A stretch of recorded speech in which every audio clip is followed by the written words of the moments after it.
حضرت ابراہیم علیہ السلام کی عادت تھی کہ مہمان کے بغیر کھانا نہیں کھاتے تھے، اور جو کھانا مہمان کے ساتھ کھایا جائے اس کا حساب بھی نہیں ہوگا۔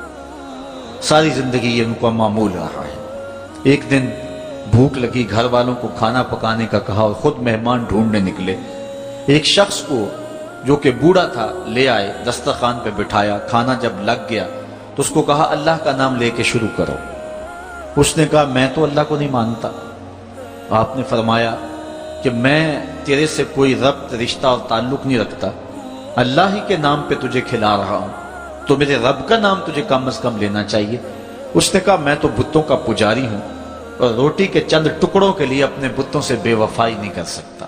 حضرت ابراہیم علیہ السلام بولے جب تو اتنا غیرت مند ہے کہ میرے رب کا نام نہیں لیتا اور اپنے بتوں سے بے وفائی نہیں کر سکتا، تو پھر میرا بھی تو کیا لگتا ہے، اگر میرے رب کو نہیں مانتا تو میں تو کھانا اس رب کے نام پہ کھلاؤں گا، کھاتا ہے تو ٹھیک، نہیں تو تیری مرضی۔ وہ حضرت ابراہیم علیہ السلام کے دسترخوان سے اٹھ کے چلتا بنا، وہ گیا تو جبریل امین حاضر ہو گئے، سلام دیا، سندیسہ سنایا۔ رب کہتا ہے اے میرے خلیل، تو نے میرا ایک بندہ ناراض کر دیا۔ یا اللہ، وہ تیرا بندہ تھا، وہ تو تیرا نام لینا گوارا نہیں کرتا تھا، اور تو فرما رہا ہے کہ وہ میرا بندہ تھا۔ ارشاد ہوا ابراہیم بتاؤ اس کی عمر کتنی ہوگی؟ یا اللہ 80 سال کے قریب ہوگی۔ کہا اتنا عرصہ ہو گیا نا میں اس کو رزق دے رہا ہوں، تم ایک دن نہیں کھلا سکے؟ اب حضرت ابراہیم اس کو ڈھونڈ رہے ہیں، وہ دور پہاڑ پہ جا چکا ہے۔ اس کے قریب پہنچے، کہا میاں کھانا ٹھنڈا ہو رہا ہے، جلدی آؤ۔ اس نے کہا ایک شرط ہے، تمہارے رب کا نام نہیں لوں گا۔ کہا نہ لینا آؤ۔ تو کہنے لگا لہجے میں اتنا گداز، اتنی نرمی کیسے آ گئی؟ تم تو کہتے تھے رب کے نام کے علاوہ کھلاؤں گا نہیں۔ کہا کہ اسی رب کا ہی تو پیغام آیا ہے کہ میں بھی اس کو دے رہا ہوں۔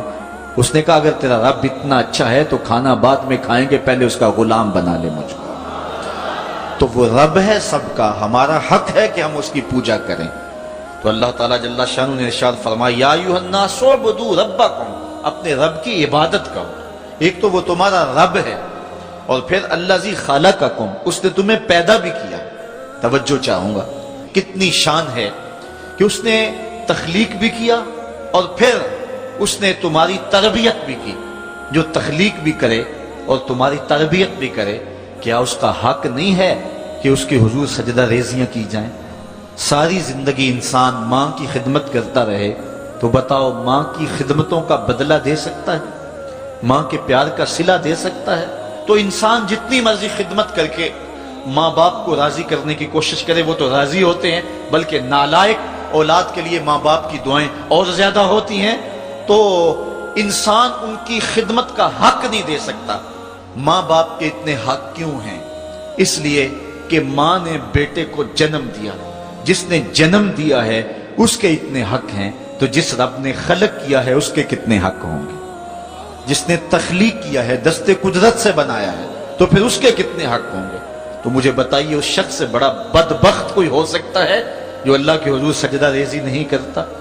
صبح کے وقت چڑیاں بھی اللہ کا نام لے رہی ہوتی ہیں، حشرات الارض بھی رب کا نام پکار رہے ہوتے ہیں، بلوں سے سر نکال کر جانور بھی اللہ کا نام پکار رہے ہوتے ہیں، اور اس شخص سے بڑا بد نصیب زمانے میں کوئی نہیں ہے کہ جو اللہ کی حضور جھکنا نہیں جانتا، جو اللہ کی حضور جو ہے وہ عبادت کا سر نہیں رکھتا۔ وہ رب ہے جو تمہیں پیدا کرنے والا ہے۔ ماں کے رحم کے اندر کون نقش و بنگار دینے والا ہے؟ کس نے گوشت کے لوتھڑے کو بولنا سکھایا ہے؟ کس نے چشم خانوں کے اندر روشن چراغ رکھ دیے ہیں؟ اور کس نے سر کے اندر ایک نشیط اور روشن دماغ رکھ دیا ہے؟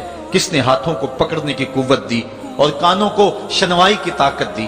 اور کس نے جو ہے وہ سونگھنے کی قوت اور قوت شامہ ناک کے نتنوں کے اندر رکھ دی؟ کون ہے جو ٹانگوں میں زور پیدا کرتا ہے؟ کون ہے جس نے چھاتی کو طاقت دی؟ کون ہے جس نے انسانیت کو احسن تقویم بنایا؟